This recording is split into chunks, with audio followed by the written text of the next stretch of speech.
I can't reach it, Ted. You want to try the phone? Now we got to get the moon. We can't pass between three buildings. I can't hear a thing you're saying. Suddenly, the capsule burst into flames with the astronauts sealed inside.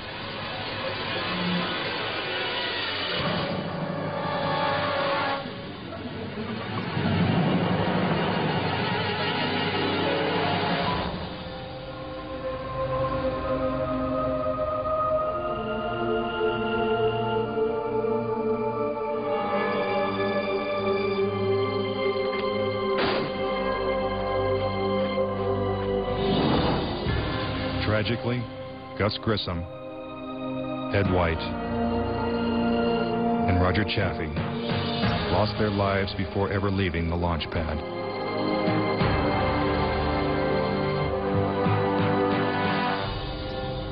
Gus Grissom's family believes the Apollo 1 fire was no accident. I think it was intentionally sabotaged by someone. It's been a question in my mind what was found in the accident investigation and how was that handled. Was the CIA involved or whoever? But it was done intentionally. Grissom's family doesn't know who was responsible for his death or why it happened. But they say NASA knows the truth.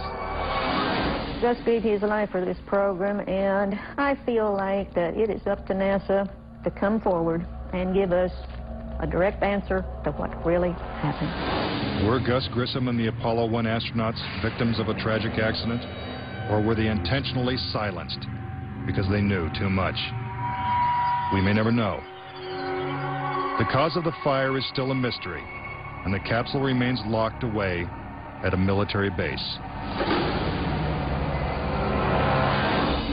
But Grissom wasn't the only Apollo critic to meet with a suspicious and untimely death. Thomas Ronald Barron was a safety inspector during Apollo 1's construction. After the fire, Barron testified before Congress that the Apollo program was in such disarray that the United States would never make it to the moon. He claimed his opinions made him a target. Has there been any pressure on you by NASA? Nothing. We were, my wife and I were somewhat harassed at home when the first thing broke some time back, but it's going away now. As part of his testimony, Barron submitted a 500-page report detailing his findings. There was a real fear that the program could be stopped dead in its tracks. Then exactly 1 week after he testified, Barron's car was struck by a train. Barron, his wife, and stepdaughter were killed instantly. I believe that Thomas Ronald Barron was murdered because he had the truth to tell about the Apollo project. Barron's report mysteriously disappeared, and to this day, it has never been found. But the Apollo program continued, and so did the string of untimely deaths.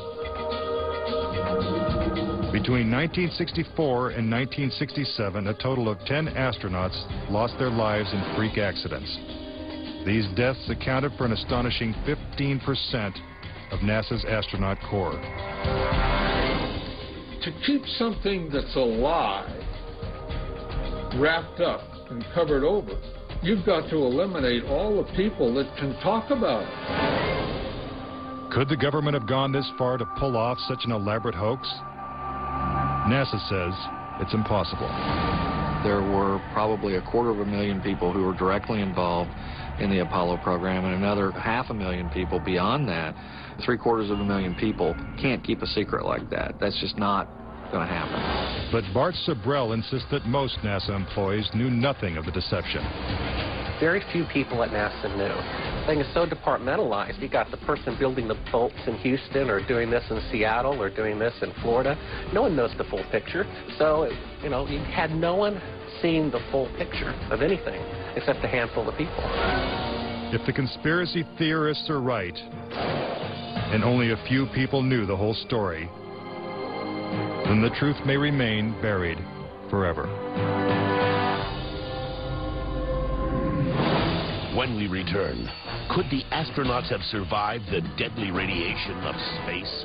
getting them past the radiation belt would have been impossible. And a Russian cosmonaut breaks his silence when conspiracy theory returns.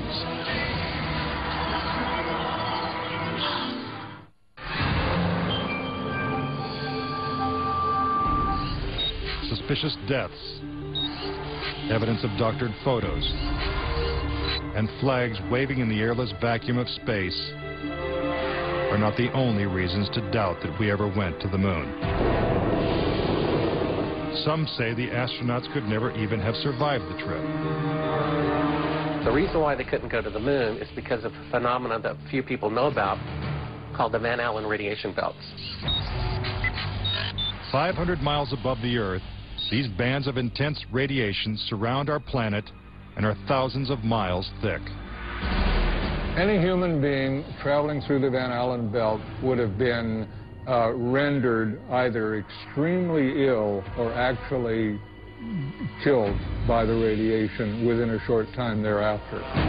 Other than the Apollo missions, no other manned space flight has attempted to pass through this deadly radiation. Every manned mission in history, Gemini, Mercury, Skylab, the Space Shuttle, has been below the radiation belt, all except going to the moon. To protect the astronauts, the capsule would have needed 6 feet of lead shielding, according to physicist Ralph Rene. Obviously, the only shielding they had was the literally paper-thin outer hull of aluminum, and their suits consisting of glass fiber, some aluminum fibers, and silicon rubber. It's very interesting concerning radiation that the astronauts were protected by a thin film of aluminum when here on Earth they put a lead shield on us when they take a dental x-ray.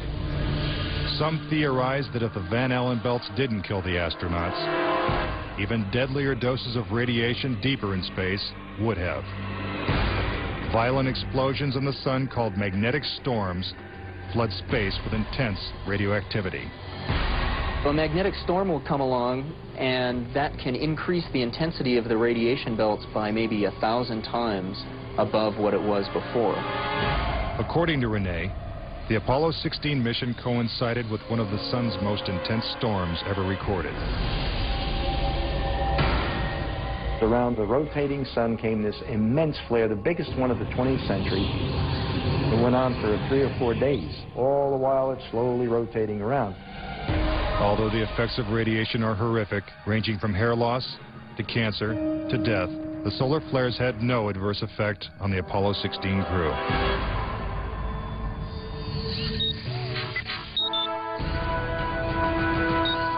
NASA had another problem, and one is that the moon's surface is totally inhospitable to man. You do it in the dark, and that includes any part of the shadow of the spacecraft itself. The temperatures go down to 250 degrees below zero. In the sun, the temperatures go up to 250 degrees above zero. Rene also theorizes that the astronauts' liquid-cooled spacesuits could not have provided sufficient protection from the intense heat and radiation. But NASA maintains that this hypothesis is wrong.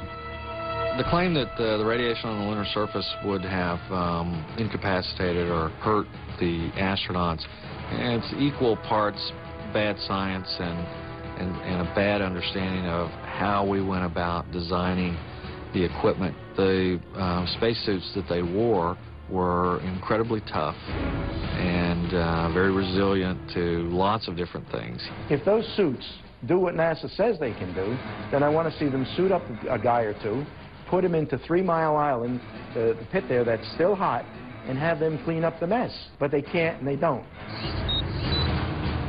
The fact remains that no Apollo astronaut has ever suffered a serious illness from a trip to the moon. Could this be because they never left the safety of Earth's atmosphere in the first place? This is the main reason why the Russians never really intended to send the men to the moon. Was it the fear of lethal radiation that caused the Russians to abandon their plans to go to the moon?